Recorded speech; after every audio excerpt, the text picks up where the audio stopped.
How's it going, and welcome to 4MR Ranch. Today we're going to be taking a look at the Remington 700 AAC-SD edition. Now, how this AAC-SD edition differs from other Remington 700s on the market is the fact that it comes with a 20-inch bull barrel. Now, it is also available as short as 16 inches, but it has a 1 in 10 tactical rifling. Now, what this means is that it is set up and ready to stabilize slower and heavier moving rounds, which is common for use with subsonic ammo. And in collaboration with that, it also has a threaded barrel ready for suppressor. So this gun from the factory is kind of marketed to be run with a suppressor, and it is good to go.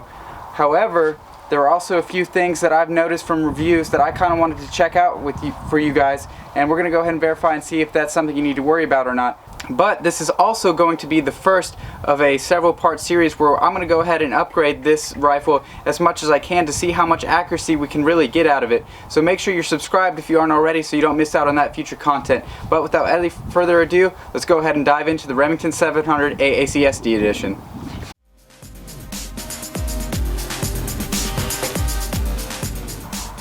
The stock that's currently on the rifle is the one that comes standard with it, and that is a Hogue overmolded stock. As mentioned previously, the barrel is threaded and ready to go for a suppressor. An included thread protector comes with the rifle. It is stamped Model 700 AAC SD Edition. Mine particularly is chambered in 308. Currently sitting on top of my Remington 700 is the Vortex Viper PST 6-4x50. Now, one of the largest complaints that you see when looking up reviews for this particular rifle is the fairly inexpensive stock that Remington chose to go ahead and throw on top of it. It is a Hogue stock, which I'm sure a lot of you are familiar is the name brand. However, the stock only has aluminum pillars inside of it, and it's pretty much just polymer underneath the underside of this nice texturized rubber. Although it is aesthetically and visually appealing and it feels great, it's just not a very rigid stock, and I'm going to show you why that can be a problem.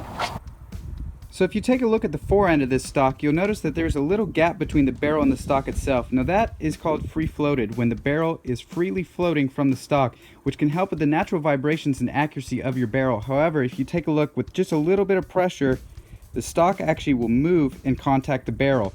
Now this is a very small amount of pressure, and all it takes is literally resting the stock on a bench rest or maybe a deer stand, and that stock is going to contact the barrel. Now this may affect accuracy, but there's only one way to find out, so let's go ahead and see how it shoots. First things first, I'm going to go ahead and fire some 3-round groups with a handful of different kinds of ammo, and up first is going to be the Monarch 145 grain steel cased FMJ, and I know this is a little bit cheaper ammo, but typically it performs really well, and if you're interested to see just how well it performs, I'll go ahead and put a link in the description that shows how good this ammo does, even out to 500 yards. Let's go ahead and start shooting this guy.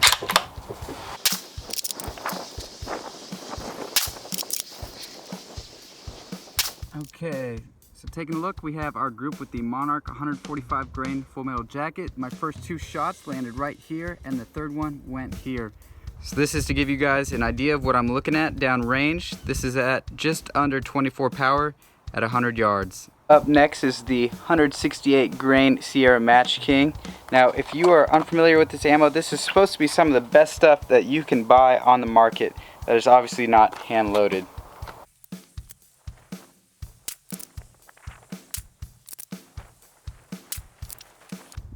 Sierra Match King surprisingly opened up quite a bit. We're at about 1.5 inches, 2 inches actually from the outer ones, and you know this is some of the best ammo there is, so you really can't blame the ammo on this one, guys, and I know for one that I was on target and solid. Next up is going to be 150 grain Remington Core Lock pointed soft points.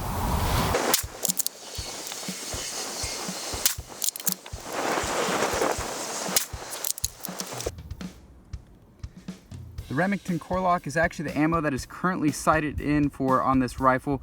My first 2 rounds again started off good, kind of like that group, the Monarch, and then there was a flyer on the 3rd shot. And finally, one of the last things I'm going to test right now today is some 150 grain Monarch brand soft points, again because Monarch seems to perform so well out of this gun.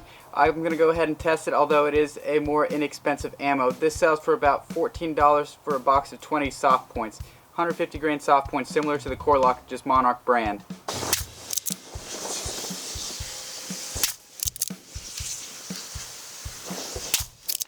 Surprisingly, the more expensive Monarch 150 grain soft points opened up even more than the cheaper steel cased ammo. And again, I'm super solid, and I felt extremely confident. I know for one that my group should not be this big just because of me. I'm not trying to blame the equipment, guys, but that is the whole point of this test today. Now, I did also have some old footage of when I was testing some Winchester Deer Season Extreme Point ammo. This is 150 grain polymer tip ammo, so just to show you a 3-round group that I had shot earlier, I figured I might as well throw this footage in for you guys. Alright guys, so that about concludes the first episode of the Remington 700 AAC-SD, and with good reason. Now you can see we kind of have a baseline to go off of, that this thing is really not the most accurate out-of-the-box rifle. And my thoughts are that it is a lot to do with the stock itself, because of all the flex and play that can really have a lot of variability when you're shooting. I know I was rock solid. I was on a bench rest. I'm a very confident shooter, and there's no way that I should be seeing the groups that I saw today, that we saw today in this video. So for episode 2, we're going to go ahead and test that theory on the stock, and we're going to be putting on the Magpul Hunter 700 stock. And I went ahead and chose flat dark earth because, hey, it's something a little different than your everyday black rifle. And we're going to go ahead and put this on, and we're going to test it again with the same ammo and see how those groups compare. And just a little sneak peek for you guys on the next video, but I did feel it was very relevant to this video, is just a comparison of the Hunter 700 stock versus the stock that comes on the Remington 700 AAC-SD, the Hogue stock. You can see here that the only aluminum present is the pillars themselves, whereas on the Hunter 700, this whole segment right here and extending into the buttstock underneath this polymer is one big aluminum block, giving you a lot more support, and there's a lot less flex in this stock, and it won't allow the barrel to contact the stock just by simply resting the weight of the gun on it. So, as always, thank you so much for stopping by the 4Mile Ranch YouTube channel. If you haven't already, please subscribe so you don't miss out on anything else, and have a good one, guys.